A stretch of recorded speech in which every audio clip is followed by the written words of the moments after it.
One of the most important activities for small business owners to perform every month is also the one that's most likely to identify errors in accounting and potential fraud by your bookkeeper. Now, that activity is also one of the easiest to perform, and it's reconciling your cash balance from your accounting records to your bank statement. Now, today, in episode 5 of What is Accounting and How Do I Do It, I'm going to walk you through exactly how to do that.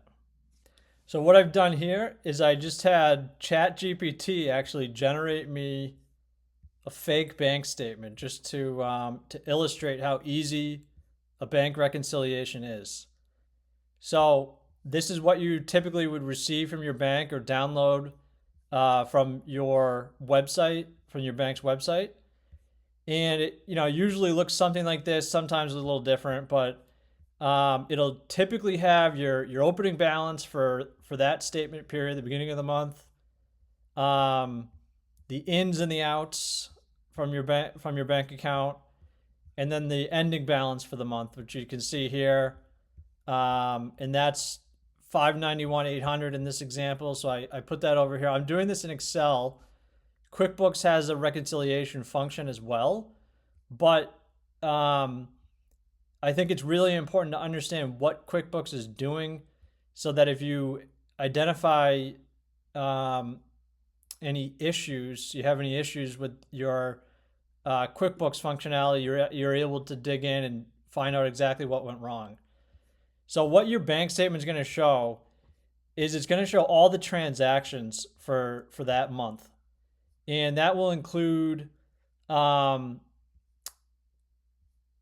payments from what's also referred to as an ACH payment. So, if you pay your credit card bill online, it'll automatically pull from your bank account via what's called an ACH, which stands for Automated Clearinghouse. And it also will show, most commonly checks that you've written to your vendors to pay bills. So what I've done is I've created a simple example of what a bank reconciliation is. And all it is comparing your bank balance to what you have in your accounting records, so also referred to as your ledger balance or your general ledger balance. So that ledger balance, that's what you have recorded for cash in your accounting records. And there are good reasons why that won't always agree directly to what is in your bank account. And the most common example of that is checks that you've written that you properly entered in your accounting records, and you have mailed them or handed them to your vendors, but those vendors haven't cashed them yet. So they haven't cleared, or they have, but it still hasn't cleared your the bank yet, so it hasn't been deducted from your bank balance. So when you open this up in QuickBooks to do a reconciliation, it's going to have you enter your bank balance.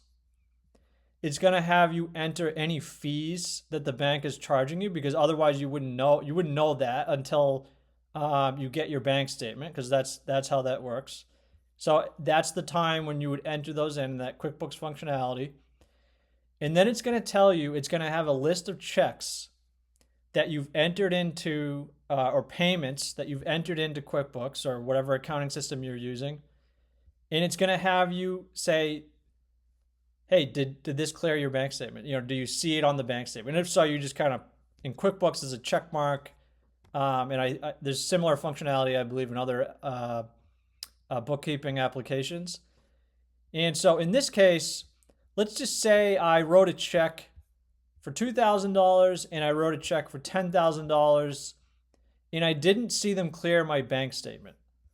So now if I just do simple math, I'm going to say, okay, my ledger balance, if those two checks haven't cleared yet, then my current bank balance on my bank statement minus those two check amounts, so 591,800 minus 2,000 minus 10,000, that foots to 579,800.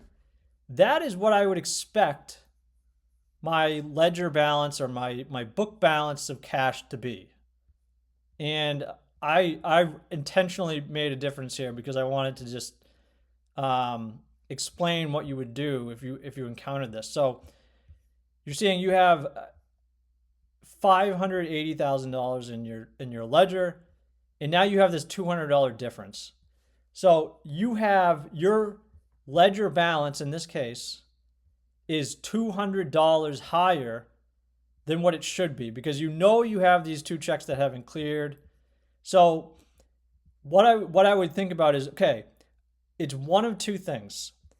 Either something was deducted from your bank balance that did not get entered into your accounting records, or you deposited something to your within your accounting records. You have a deposit, which makes your cash balance go up, but you haven't brought that deposit to the bank, or that deposit for some reason is not reflected on your bank statement. And so this is where this gets important, because if your bank made a mistake, then this would tell you that. This is how you would identify that.